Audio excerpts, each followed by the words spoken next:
Good evening and welcome to Slam the Gavel, the show that tells it all regarding family court, other court issues, as well as CPS. I am your host, Maryann Petri. And Bradley's mother, Narkis Golan, passed away 3 months ago. He is autistic and needs structured routine and therapies he receives for his autism 6 days a week. However, Italy just entrusted Bradley to the Italian Social Services. If he is ruled to go back, he will face the next 3 to 4 years in the Italian foster care system where he cannot speak the language nor understand it.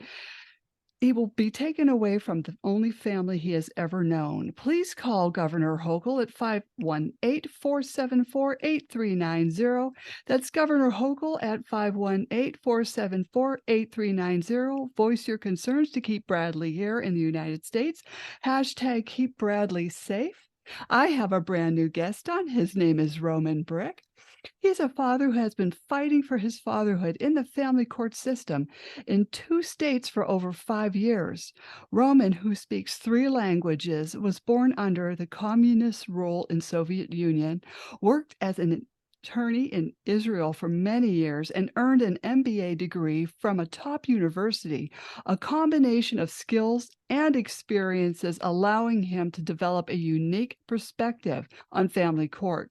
In just a few months, Roman has established a popular citizen journalism project reaching tens of thousands of people, focusing on judicial accountability and the role of government in manufactured fatherlessness and motherlessness in America and across the world. But we're going to focus on Roman Brik's situation of his fatherlessness that he's been robbed of in the family court system. And I'm so honored to have you on, Roman Brik. Where are you at now with your case? And I'm very sorry you're going through this. Well, thank you so much for having me. I've been following your podcast. I know a few friends that whom you also interviewed. So really grateful, proud to be here. I know you have a great audience. I know people are expecting to see the interview. So thank you very much for doing what you do. Well, thank you. I am physically in New York, Mhm. the state to which you just referred in your introduction, in Staten Island. I have an active case, so I have to be judicious and careful when I speak about my case, not to be gagged. But it's an active case. I've been fighting to family courts to be a father, for the right of my children to have a father, for already over 5 years in 2 different states. The case started in the state of Washington. There was a separate relocation case. And now it's been over 2.5 years in Staten Island, New York, family court, Richmond County. Most recently in front of Judge McFarland, and we can talk about judicial accountability as well, because it's important. It's protected fully by the First Amendment, and that's actually the reason for my starting my page on Facebook, uploading videos, starting the YouTube page. And I'm very grateful, but it seems that I hit the nail with my post, because I'm very grateful, but I was able to assemble an audience of literally tens of thousands of people who are watching and following, and I'm very grateful for everyone. And I know people actually reacted when I put the promo for our podcast, so thank you. Oh, I thank you. You've been through a lot, from a case going from Washington into then New York. How stressful. I can't imagine. Yeah, so of course it takes its emotional toll, but I've made a post about that. It's a very interesting experience, because going through the family court, it allows you to get rid of all the propaganda and brainwashing that we all have been indoctrinated since childhood. So when you see the depth of human betrayal, when you see the depth of government depravity, it opens your eyes to so many things. And I am, to some extent, maybe to a large extent, I'm grateful for that experience, because I am now able to see through a lot of propaganda and a lot of gaslighting and the manipulation, social engineering that we're all subject to. And I think that's very important, because people who are caught in this family court nightmare, they tend to focus on that, and they lose the sight of the bigger picture. And that's the main theme of what I'm trying to expose and talk about on my page and in my writings, is the fact that family court is just a subset of government oppression that we are all experiencing. That's why I thank you for making this introduction. I think my set of experiences, first of all, as someone who was born under communism in the Soviet evil empire behind the Iron Curtain, right? Mm-hmm. I can see clearly the same patterns developing here in America, and I know for Americans it's very hard or maybe difficult to hear and understand. And don't get me wrong, I'm very grateful. I love this country. I think it's still the best country on earth, and it has the highest chances of defeating it since it was built on the right foundations of God and Constitution, which limits not our rights or defines our rights. It limits the powers of the government. So that's where the fight for justice, peaceful fight, but persistent fight has to take place. So America is a great country, but the processes, the subversion, the direction is absolutely the same. You see the propaganda, the flags, the use of language, the moving of the Overton window. It's all there. And family court is a key pillar for all of that, because how dictatorships start or how they endure and persevere by taking apart the family. It's right there in the Communist Manifesto. People who want, they may read my post, but one of the prominent ideologues of the Soviet Revolution, Alexander Kollontai, wrote that, and I'm paraphrasing, that mothers should forget that children are theirs. The children belong to the community, to the state.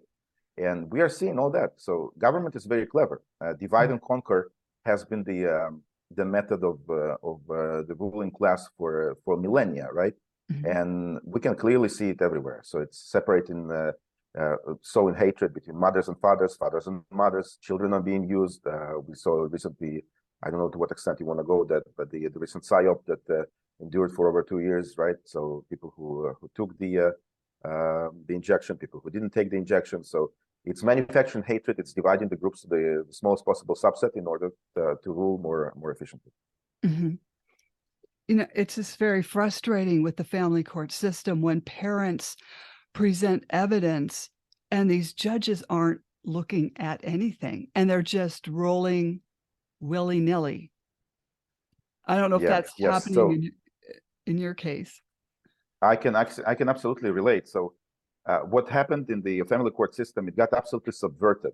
So subversion is a sustained effort to hollow out the societal institution, right? That is presented under some cover or pretense, to the population, but then later on it takes a completely different role. So it's bait and switch essentially, and we see it in many institutions. People should be aware by now.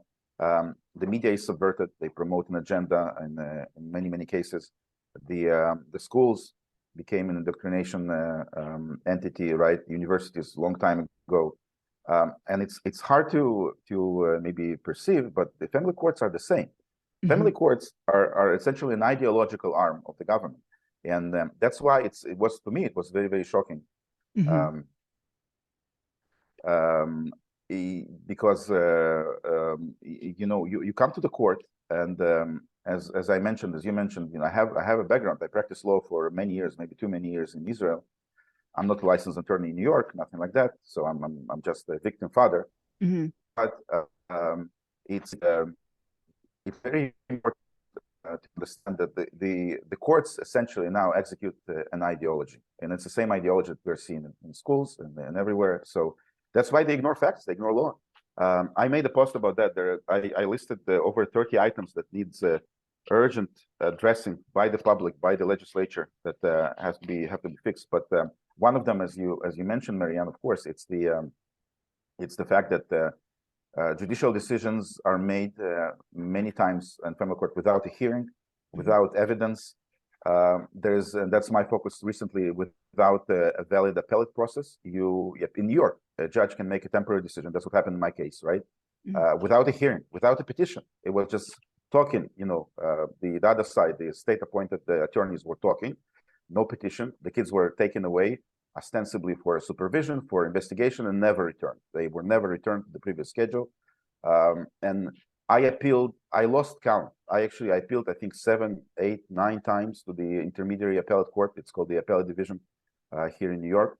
It's a subset of the conversation. We could talk about that, but the head of the division, Hector LaSalle, was recently twice rejected by the New York Senate. That's how, in my opinion, and apparently in the legislator's opinion, inept he is. So the same court rejected. They just don't want to hear. And what's the excuse? The excuse is it's an intermediary. They call it with a fancy legal term, interlocutory decision.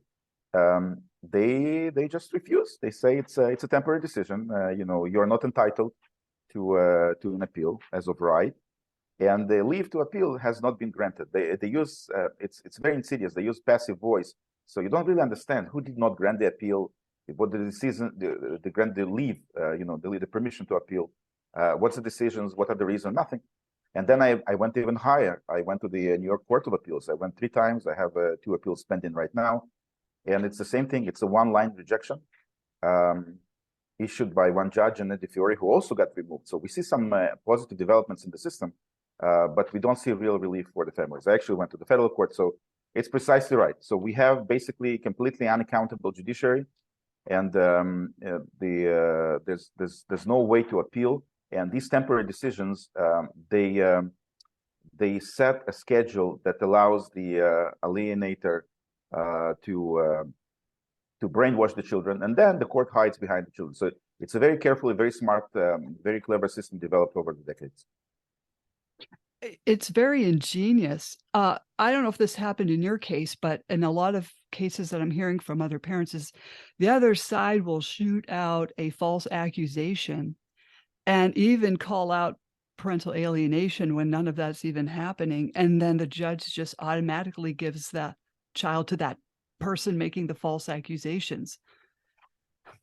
Yeah, so that's very important, and that's where I think mothers and fathers and all the victims of the court, and not the same thing, by the way. The same abuse happens in non-custody, not child, not family-related cases, right? You see the same thing with the elderly. So basically, what we're dealing with, and I feel the need to say it outright. It's predatory government. We see predatory practices, and we see the courts, and we see the whole cottage industry around them, essentially predated, right, preying on helpless victims. So the common denominator for us should be due process. We should all demand due process. If we go into the court, these are our courts. These are Americans' courts, right? These are our judges. These are our paid by us through taxes, attorneys, and the whole staff, the whole personnel, the whole giant industry behind and around them. So we have to demand due process, and when you don't have due process, you have nothing. And we can talk about due process so long. I have a good colleague, maybe you should get him on the show as well, James Scaly. He started a very interesting project in New York here, cameras in courts. So why they can record us? You go into the court, right at the entrance, you have a camera. Actually, on the building, right? Before you actually enter the building, there's a subset of cameras. There's not a subset, there's many, right? And you go inside, you're photographed, you're video throughout the building, in the hallways. You're not allowed to record anything, even in the hallways, right? And especially in the courtroom. Why? Do they have something to hide? It's all done in order to prevent accountability. And they can come with multiple excuses, but it's just that. And there's no way to overcome. During my hearings, I brought people, other concerned New Yorkers, people who were taxpayers of the state, who wanted to watch, the court watch. And what happened? There was that completely inane claim that the courtroom is too small. Well, the courtroom is too small for justice, apparently, right? So we can only sit 3 people. Well, I have other people outside. Why they cannot get? Why can't they get in, right? And in this age, you just conducted 2, almost 3 years. Some courts continue to this day hearings on Zoom, right? So do it in parallel. Have people who are physically present and open the courtroom to the public. Now in New York, it's the law. It's Section 4 of the Judiciary Law. All court sittings, including family court, are open to the public, and it was done in order for the public to oversee their public officials in action, right? So it is completely subverted. It is completely subverted, like everything else. It's the law. They still ignore the law. And when you argue that, they say, no, we don't have enough room. Well, have another room. Open another room. Add again video. When you complain, it goes nowhere. So it's just an example of lack of due process. Fundamental thing, though, Maryann, if I may add, and that's another focus of mine, is the absence of jury trials. Now, the jury trials are guaranteed by the American Constitution. It's the only right that's guaranteed twice, and I keep talking about that because it's gaslighting. What we are experiencing is judicial gaslighting. It's in the Constitution, Section Amendment 6 and the Sixth Amendment, the Seventh Amendment, they speak about that we were supposed to be protected from tyrannical oppression by the government in any type of cases, in criminal cases and in civil cases. Now, it's very clear that the government can, there's abundant case law by the United States Supreme Court. There was a recent decision in the matter of stock exchange. People can go on my website and my Facebook page to find it. I refer to that, but it has been established multiple times that it doesn't matter how the government labels the process, right? If it deprives people of their rights, they have to have a jury trial. We have nothing like that in family court. So back full circle to your question, right? That's what's going on. Nobody, if nobody has due process, if people don't have due process, nobody has due process. It's mothers, it's fathers. They take the kids, they do whatever they want to us. So it's like and it's a very, very clever system of oppression. There's so many layers to that. If you want, we can delve into that. But I don't want to subsume the other. So thank you. Well, you mentioned cameras in court, and I've said this as well. We also need tamper-proof mics because I have court watched and I've sat through things where a judge is berating a pro se litigant and he gets tired of whatever she's saying or he's saying and just hits the mute button. I don't think they should be able to be doing that. Yeah, so it's mute button is a very interesting thing. I recently court watched for another court victim here. She's open, so I can mention her name, Victoria Navarro. She's fighting her own fight, and again, that's and very brave. She's a very brave mother. She went out publicly. James Kelly, another brave New Yorker, he live streamed it. I posted it, and it's all protected by the First Amendment without a doubt. And but she was actually berated for typing. not only was she muted, right, and they muted on their end, so you cannot click on the microphone sign, but she was constantly mentioned or scolded for doing that. So when you mentioned that, it's funny because there's more insidious thing. These people are very sophisticated. The system is very, very sophisticated. They try to attack us for going on social media and talking about these unbelievable atrocities, right? There's no other word. But they have an army of propagandists, right, and an army of think tanks that think about that, and manuals and how to respond and flow charts, and it's a very, very clever process. The family court just celebrated here in New York 60 years of existence, but it started way before. So imagine that, how many layers of protecting this whole institution, right? This whole institutionalized orphanizing of children, they could develop in the time. So what they do is very interesting. It's something more insidious. They when you try to say something that can hurt the case from their perspective, they talk over you. So, and I saw judges doing that. Of course, the opposing counsel, the attorneys doing that. But here in New York, it's very prevalent. The guards talk over you. I am shocked since it was less visible when we did the Zoom sessions, but now that courts are increasingly in public, you go there and you are experiencing a humiliation ritual like nowhere else in your life. Like I'm being respected generally in other areas of my life, right? And you go to the court and they treat you like cattle. They shout at you. The court clerk shouts at you. The guards are there. This is unbelievable. It's all done. That's my key theme. People need to understand that it has a grand design behind it, and the grand design is dehumanizing, right? They want to treat you like cattle. They wanted to reduce it to the most animalistic state. When you defend yourself, when you are discombobulated, when you don't know to whom to respond. Like at one point, I went to a hearing and I had 9 state-paid people around me. It's like I had the judge and I had one court guard, another court guard behind me, watching what I type on my laptop when I'm looking. And I have the state-paid attorney and the state-paid attorney for the children, right? And the state-paid interpreter and the state-paid, court assistant, and they all are around me, right? And they shout, and you don't know who to address. I am by now, I'm a battle-hardened veteran of this insanity, right? And I also have experience in the courtroom. In my prior life, I'm not an attorney here, and I'm defending my children, right? But can you imagine somebody who comes there for the first time? They cannot believe it's like it's a meat processing factory. It's literally what comes to mind. The metaphor is slaughterhouse. It is a slaughterhouse. They shout at you, they surround you, right? And of course, then nothing comes there. I had an instance in my case when one of the court guards was apparently so pissed off, so That's annoyed okay. with with what we try to keep it PG-13, but but he covered my microphone. He approached me, he swooped in from behind and covered the microphone that was in front of me. He covered the microphone with a physical gesture to prevent my words from being recorded.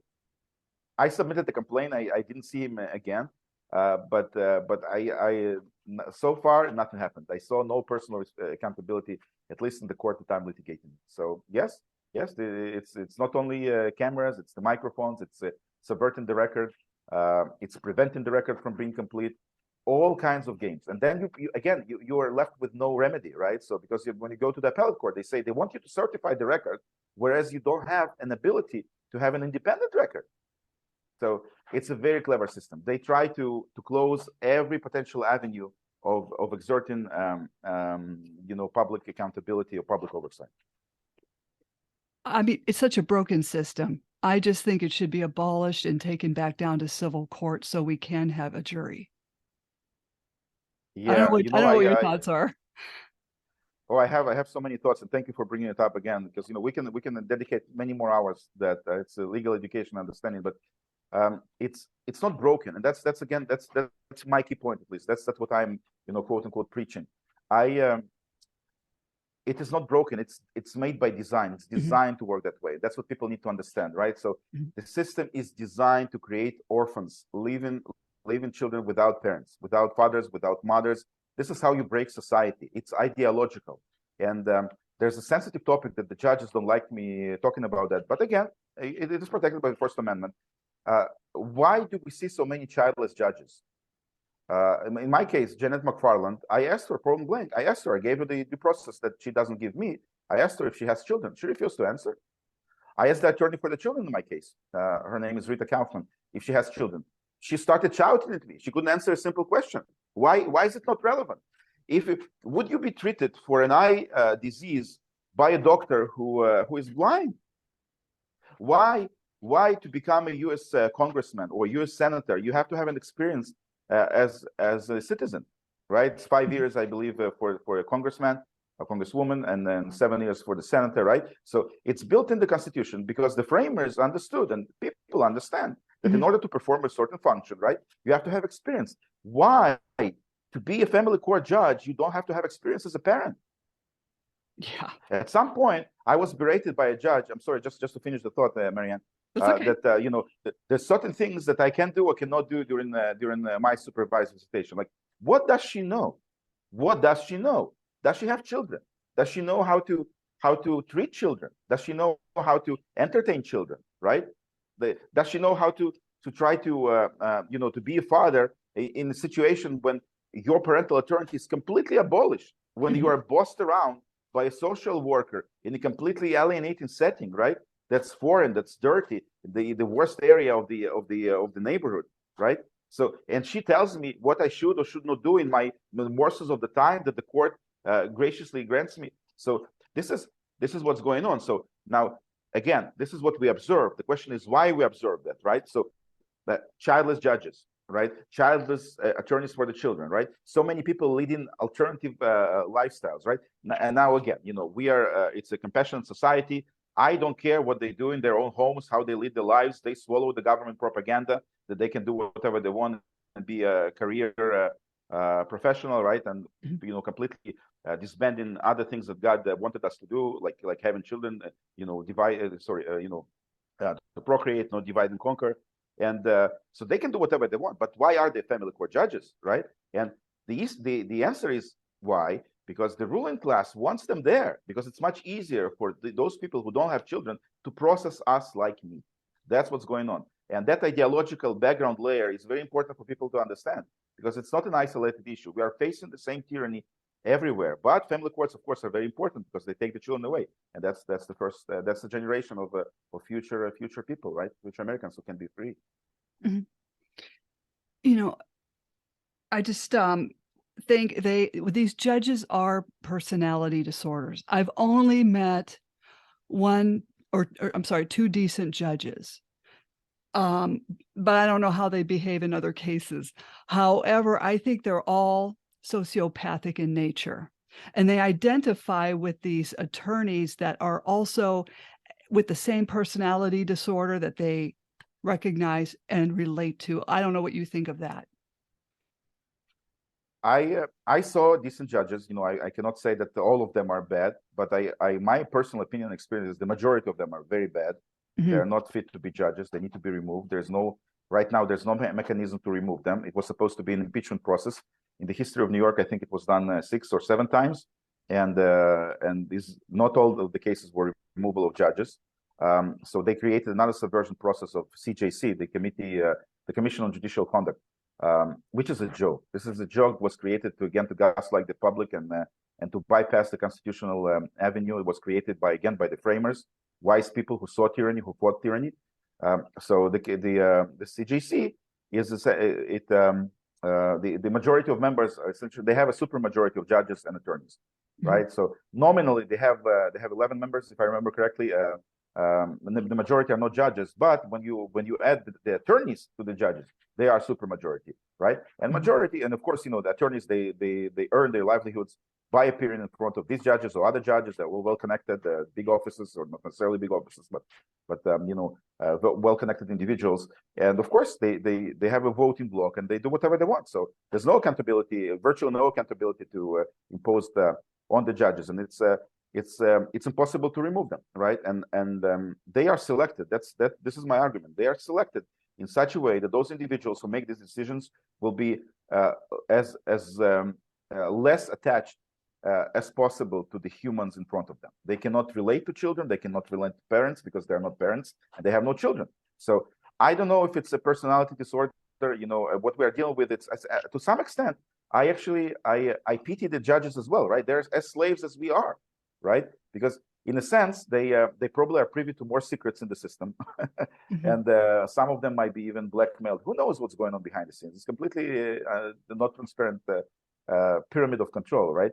But we are dealing with the third, or fourth, or fifth generation of fatherless and motherless children in America. And of course, these judges, these attorneys, they grew up, I believe, in dysfunctional families as well, because this thing has been going on for generations. Again, the family court just in New York, it's 60 years old, and it started before with the juvenile court, and it's a very, very clever system. It was designed, I believe, decades ago. Yeah, I have to agree with you there. I have seen, judges that do have families, but yet they're colluded with the opposing attorney. And I've heard of other parents having judges that don't have kids that are saying what you're saying.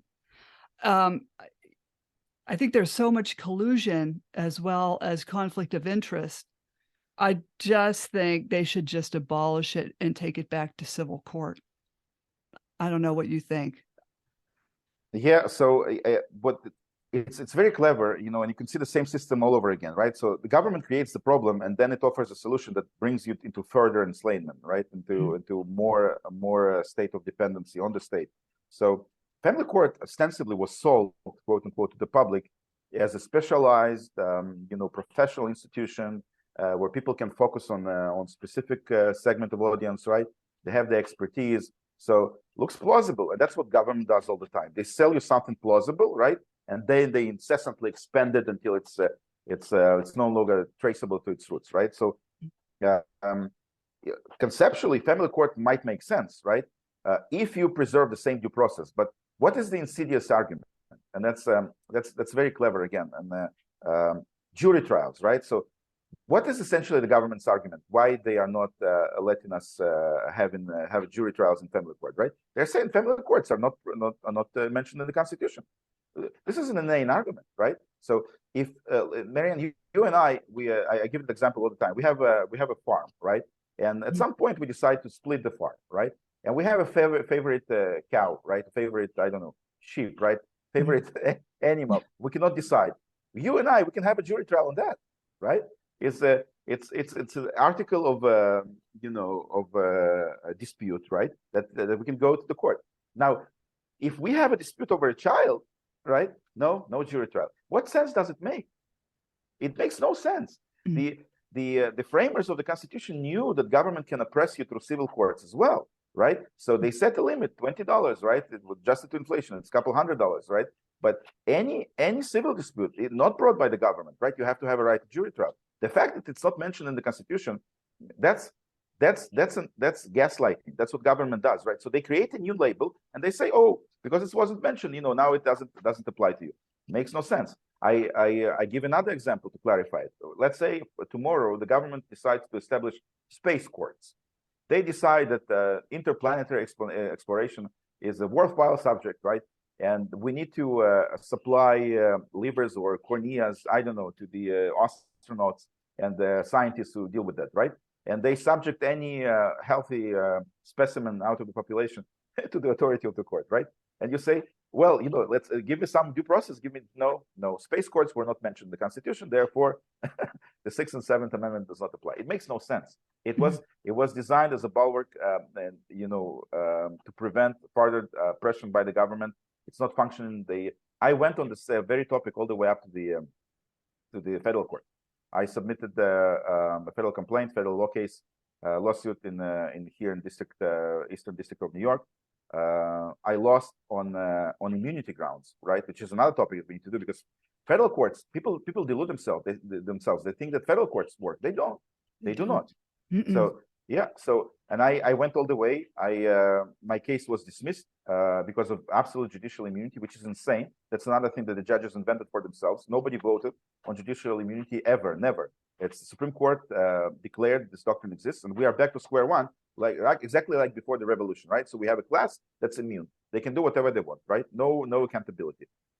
And I went to the Second Circuit. I lost there. The only thing I haven't exhausted yet is the Supreme Court, but I don't have any hope that they will help as well. So yeah, so that's what we're dealing with.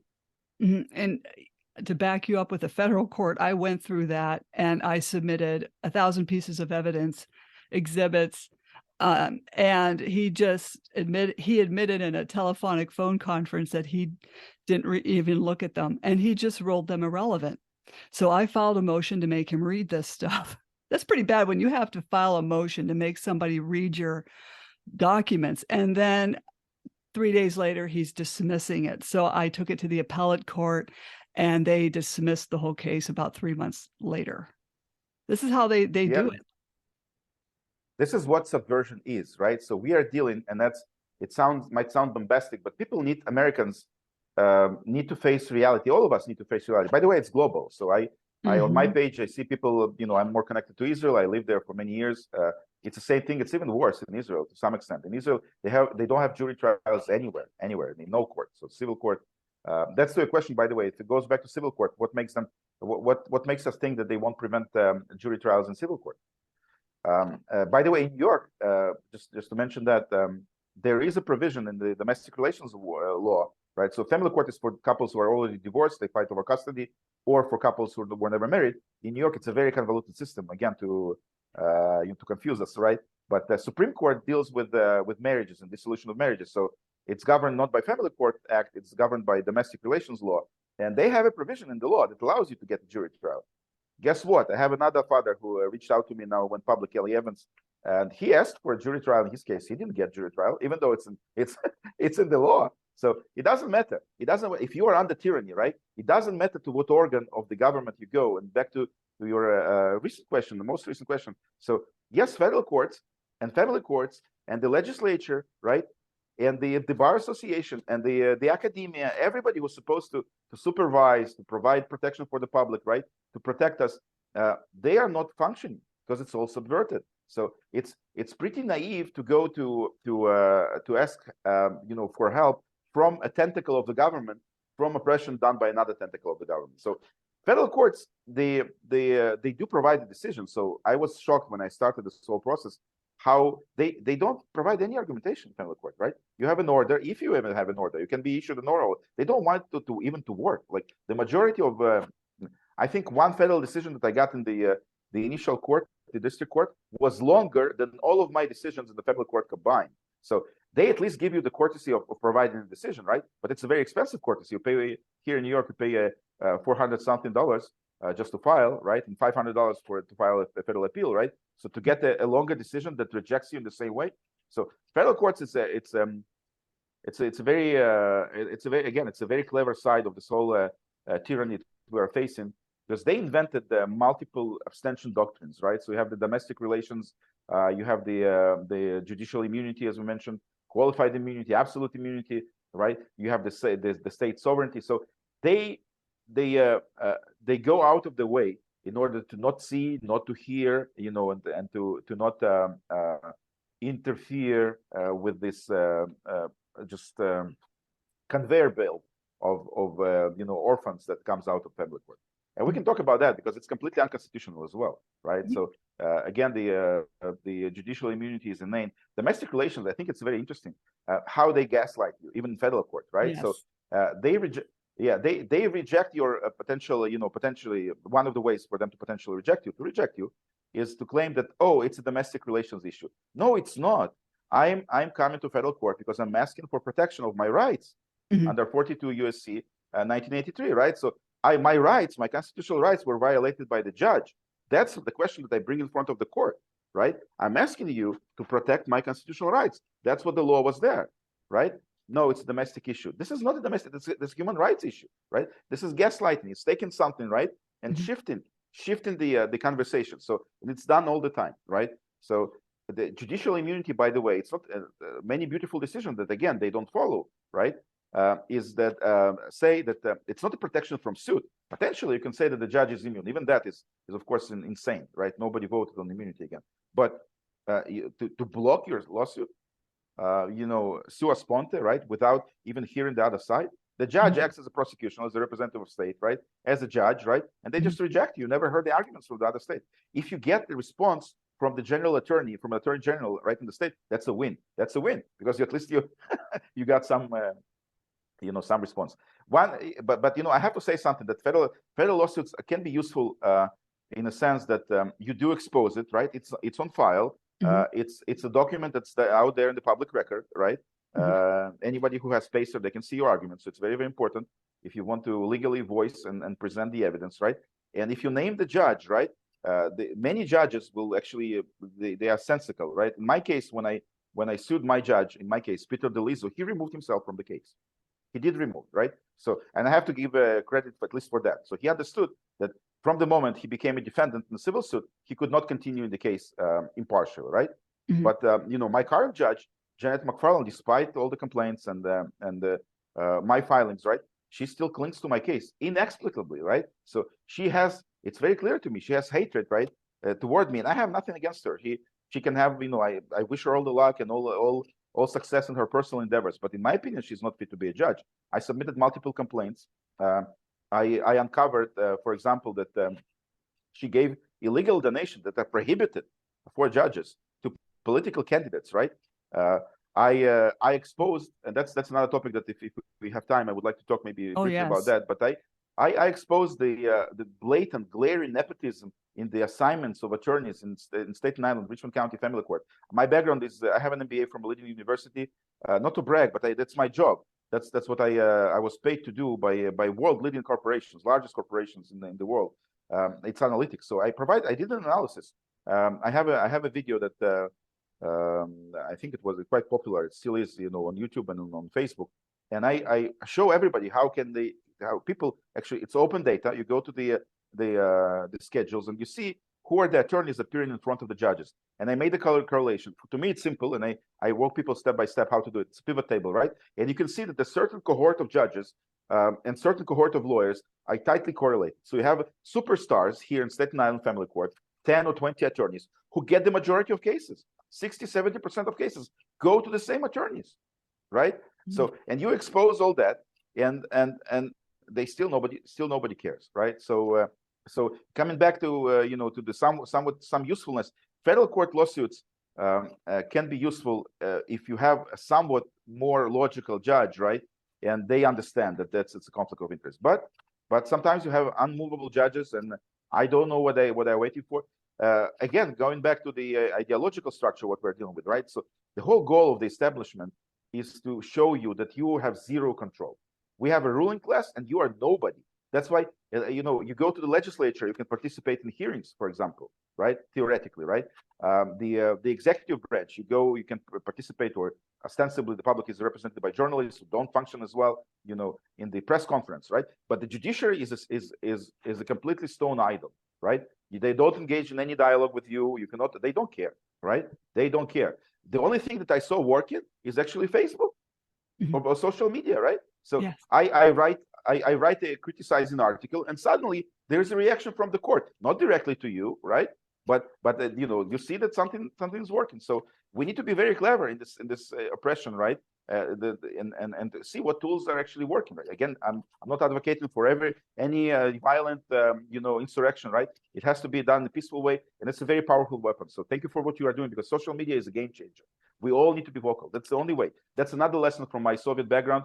And the only thing the dictatorship understands and reacts to is publicity. And it's counterintuitive, it's frightening, but there's no other way. You have to go public. We all have to go, show our faces, be public, tell our stories, because it's the only way out of it. It's the only way, and nothing else works. Well, in fact, when you mention that, I have interviewed Jim Schock, his case. I interviewed him with 2 of his attorneys, and then by himself. And he's in his case is in New York, and believe it's Yonkers, with Judge Maryann Petri, and they're just railroading him, and they're making things difficult for him to even see his child, which is absolutely crazy what they're doing, making him jump through hoops. I mean, he's literally put in, over 100,000 into an attorney, even a very high-end civil suit attorney. It was just so very disappointing for him to be put through this and wasted time with his child. That's the system. That's the algorithm, and people need to understand. It's a very simple algorithm once you understand, right? So back to one of the aspects that you highlighted, Maryann, is how the system operates. They use any pretense. They just need a pretense. They don't need a reason. They don't need facts. They don't need logic. They don't need law. They need a pretense to isolate you from your child. Can be father, can be mother, right? They isolate you using any pretense, right? You don't get any fair treatment, no hearing, no petition, no appellate process, right? No supervision whatsoever, right? Now, and after that milestone is hit, the child is being isolated, right? They let the alienating party reign free, right?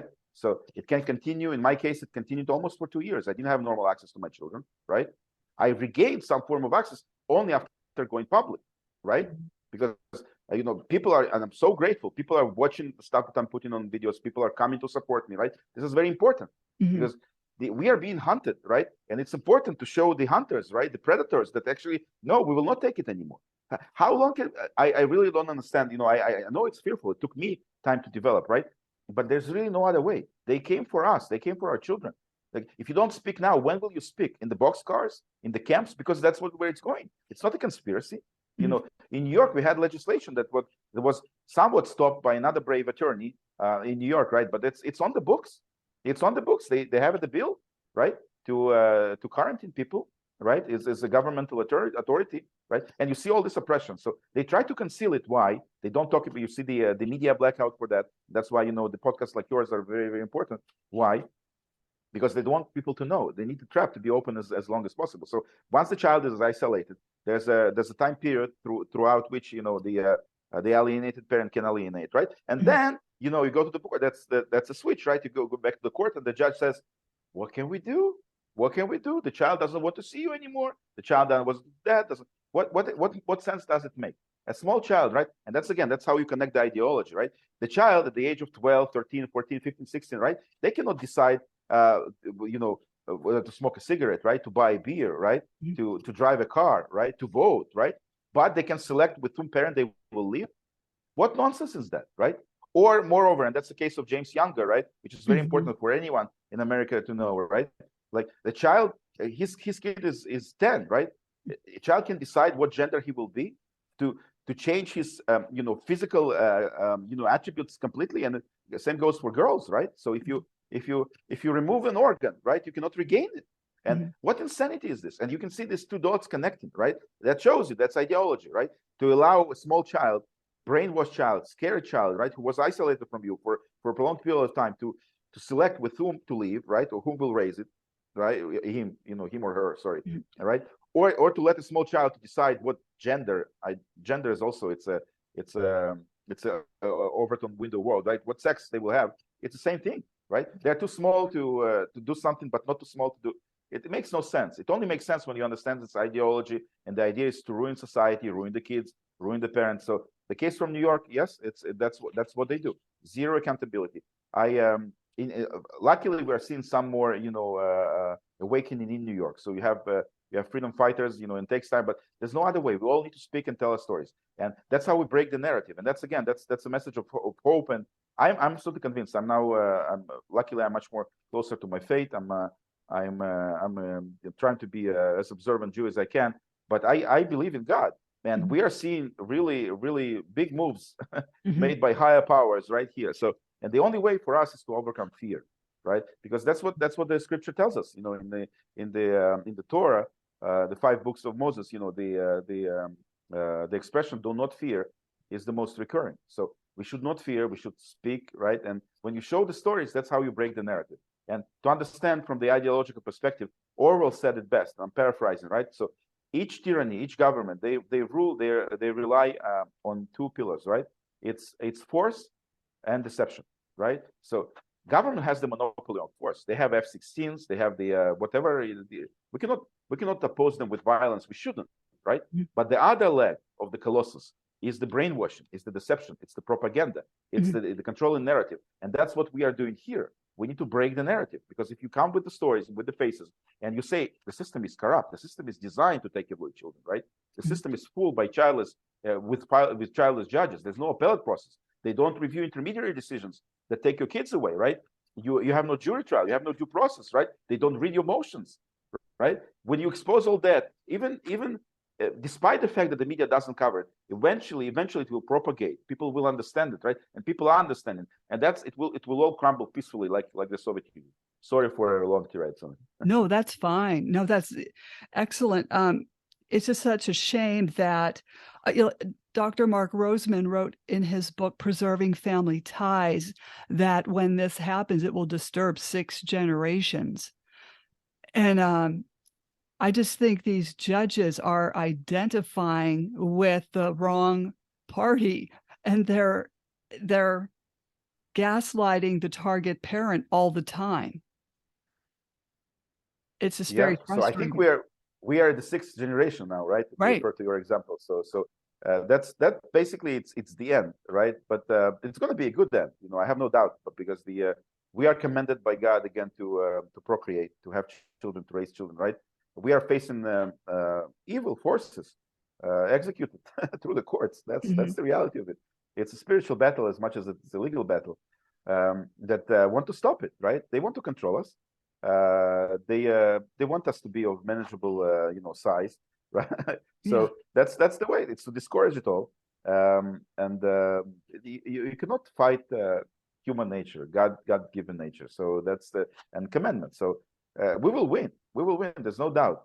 The judges, again, some of them are brainwashed themselves. Some of them are victims themselves of dysfunctional families, right?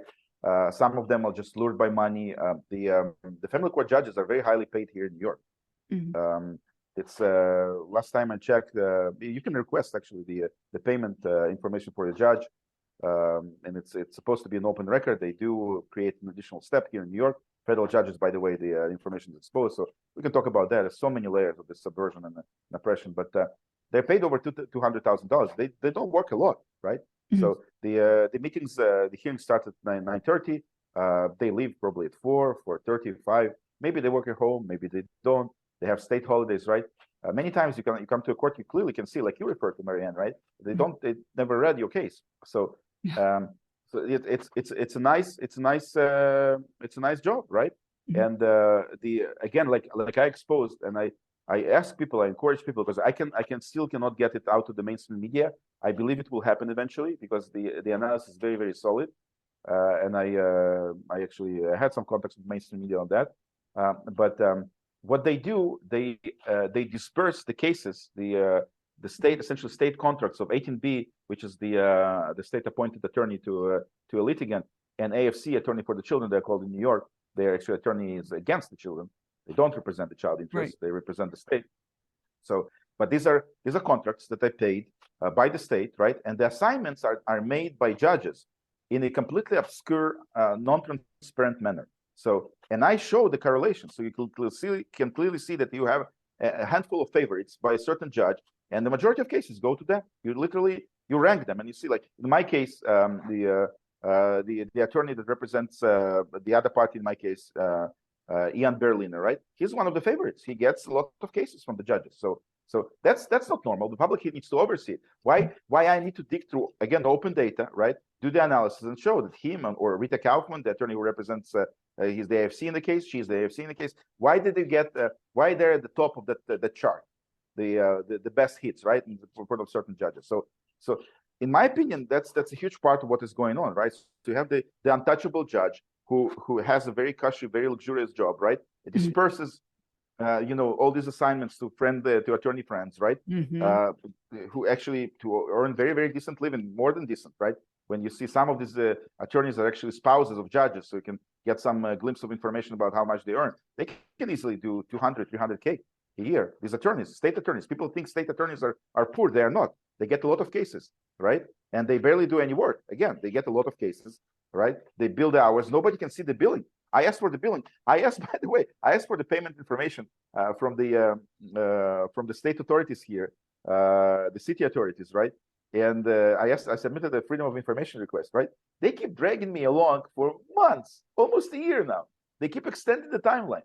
So there's no way for the public to supervise, right? So that's what's going on. So so you have it's a group of people. It's very clever, right? Even within judges, you have different subsets.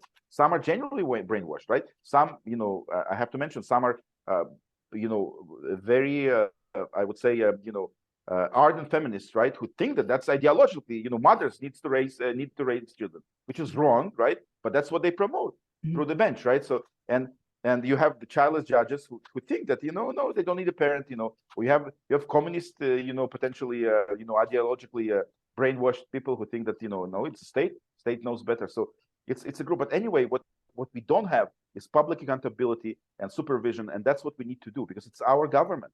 It's our government. They work for us, right? They want us to forget it, but they work for us. And everything we say here is protected by the First Amendment. And if we don't utilize our First Amendment, it will be gone, like the Sixth and Seventh Amendment guaranteeing jury trials are gone in the family court. Well, even when these kids are sequestered with these judges and attorneys, in my case, he was about maybe 15. He just told the judge, we just want to go back and forth between the houses like we had for 10 years, because we had co-parented well until a third party inserted herself. But anyway, as soon as they came out of that room, my attorney ran over to me and said, they're twisting your son's words. So they totally disregarded what this kid said, and they just kept him with someone who wasn't not a good idea. And it's all in that collusion, and with no oversight in there either when they're sequestered with these kids. Yeah, that's another atrocity that takes place commonly in family court, and that's it's not being talked about enough. So the in-camera interviews, in my opinion, and there's actually I posted, people can watch, you can search for it. There are judicial opinions that declare the in-camera interviews as child abuse. There were judges who wrote that, appellate level judges, right, who wrote that the interviewing a child, sequestering a child, with a judge and an attorney, right, two state employees in a room that they never been before, maybe been before, but it's a completely frightening, alienating, environment for a small child, right? Not to mention that the parental authority is completely removed by the state. No mother, no father. We are your mother and father now, right? In very, very scary situation. And take their words. What is that? What is that? And here in New York, it's unbelievably insidious, because these in-camera interviews, right? Ostensibly they are recorded, right? Maybe they are recorded, maybe they're not. Why? Because you as a parent, you have no access to the transcript. They will not give you the transcript. So your children are there with the judge, childless judge, with an attorney for the children, against the children, who is also childless, right? There are questions who know what, questions who know what. The answers, the answer who knows what, right? The record is not accessible to you. But you know what's more insidious? Because we are all sheep to them, right? So it's not only you is me. The wool is also good, right? If you appeal, the appellate court can see the transcript. But what is the funny part? You need to pay for the transcript that you will never see.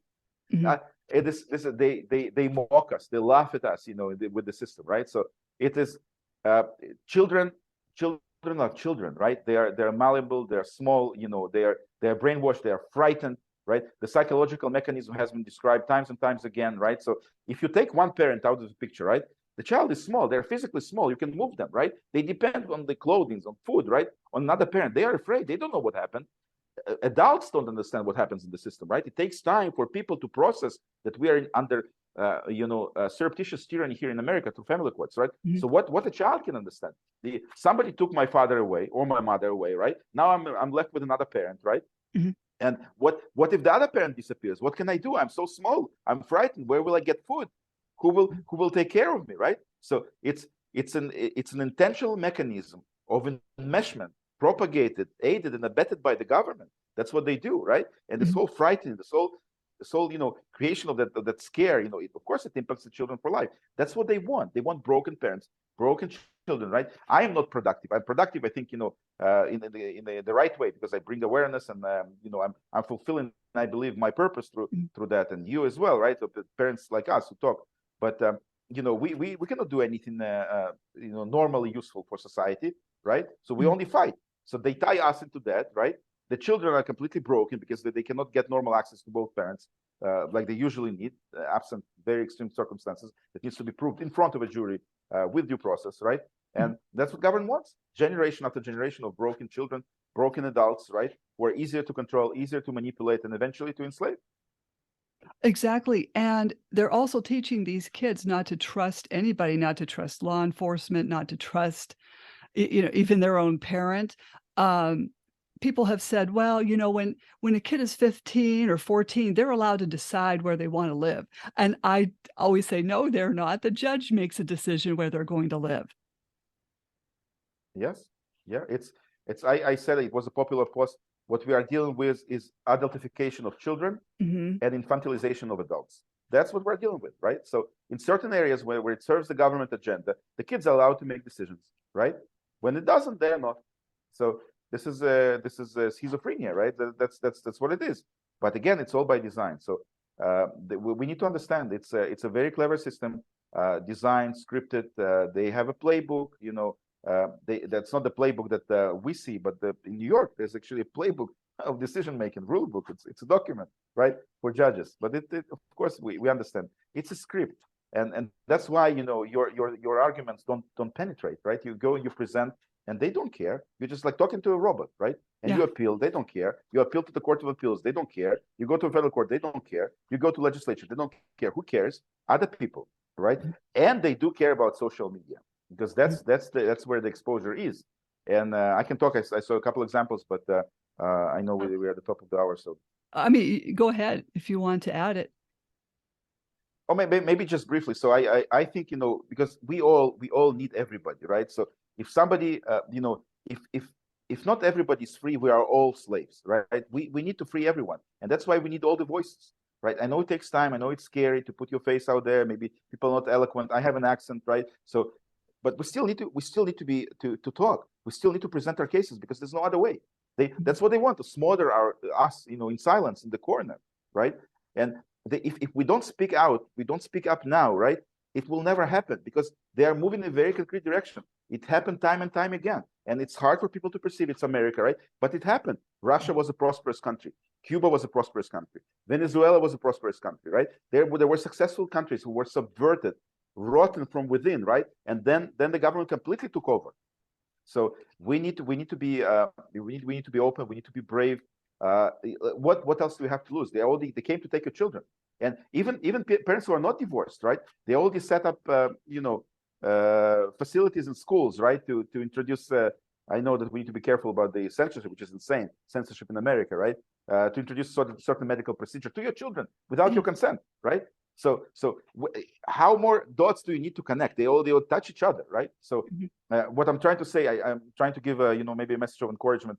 The Vicky Navarro's case, right? She needs help. She's been oppressed now. She and again that shows you, right? So mothers and fathers need to talk together and work together, right? So we here in New York, we try to support each other. And what happened in the when one of the hearings were televised or live streamed by James Kelly, and I provided the commentary, right? I said, because what happened is the judge went through the list of all court watchers and said, "What's your name?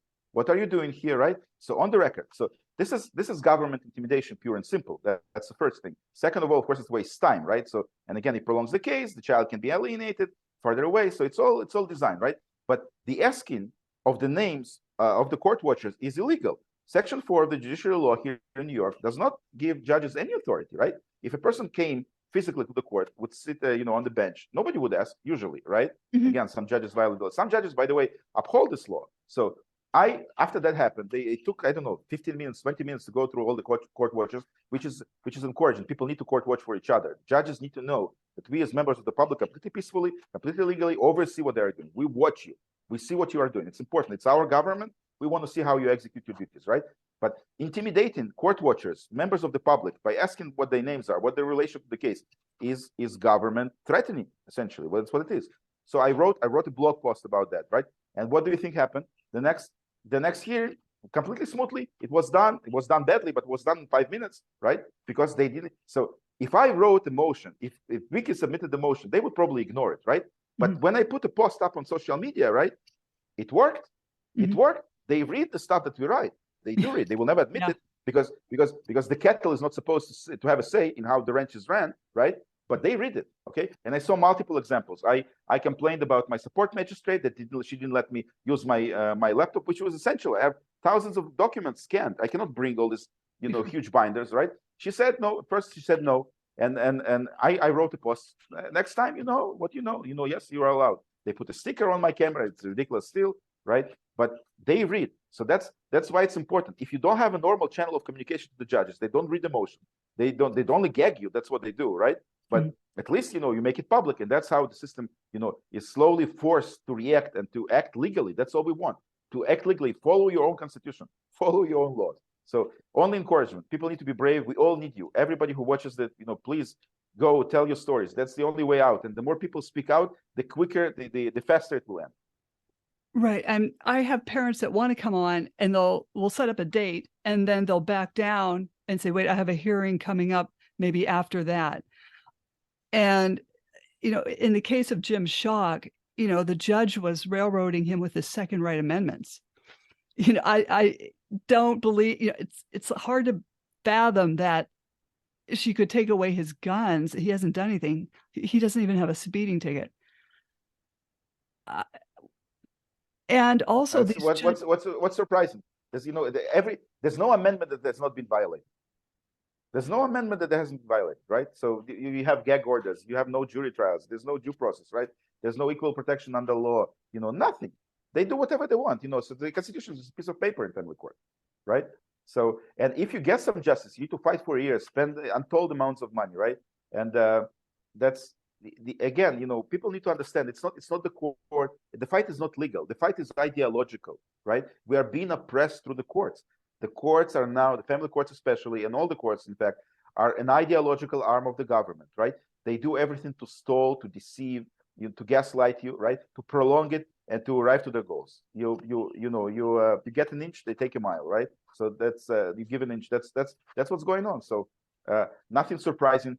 And if history teaches us anything, right? And I grew up as a kid under Soviet dictatorship. I grew up on Soviet literature. I read Solzhenitsyn, Varlam Shalamov, all the famous dissidents, right? The only way to break this tyranny is through breaking the narrative, is through exposing it. And the moment most people understand that the government is lying to us all the time and bringing us into a very, very certain direction of full enslavement, right?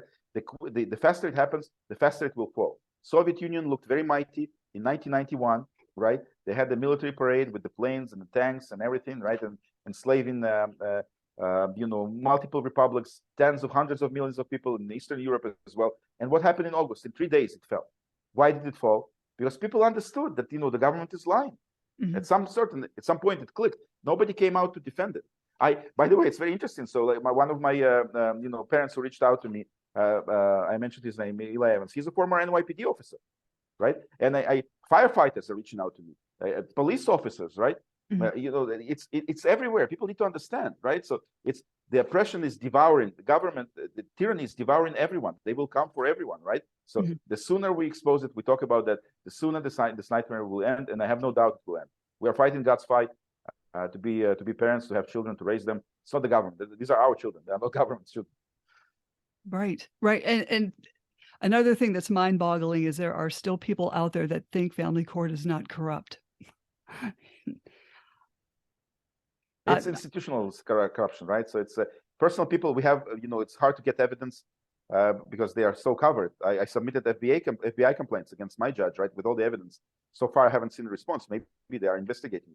Who knows, right? But we have concerns about FBI as well now. People who follow the news. But anyway, it's institutionalized. That's the issue, right? So our oppression is institutionalized. We are oppressed by the laws, by the process, by the steps of how the judges are selected, how they're removed or not removed. That's everything is structured in such a way that we have no recourse. Our only recourse is publicity, is social media, is being brave, praying, and we will persevere. I have no doubt. Every tyranny fell, and this tyranny would fall as well. I'm so glad you came on my podcast. I'm totally honored to have you on. If someone has any questions for you, how can you be reached? Well, I have a Facebook page, so I don't hide. I think it's very important to show your real name, real faces. That's one of the key aspects in fighting tyranny peacefully. So Roman Brik, Roman Brik on Facebook, on YouTube. Reach out to me. People reach out to me all the time through Messenger. I'm not an attorney, not in the US at least, but I have unfortunately a lot of experience. So people, I try to give advice and help, and please follow. And Yes. please follow Maryann as well. You are doing a terrific job. Thank you for giving voice to the voiceless. And thank you. And I'd like to have you back on again in the future when you have time to, because I know you're in the middle of a lot of things. Anytime. I have so much to talk about. It's of course, one show will not do it. But well, hey, yeah, we can do a series. That's fine with me too. We'll be in touch for sure. Yes, absolutely. I'd be honored as well. Thank you, Maryann. Awesome. Well, hey, don't jump off. Slam the Gavel is a podcast to help the public understand what really goes on in these family courtrooms. I am your host, Maryann Petri, author of Dismantling Family Court Corruption, Why Taking the Kids Was Not Enough, and Cry Out for Justice, Poems of Truth. Please join us again here with Roman Brik in the future and other exciting guests. Thank you for your time, Roman. Thank you. Thank you very much, Maryann.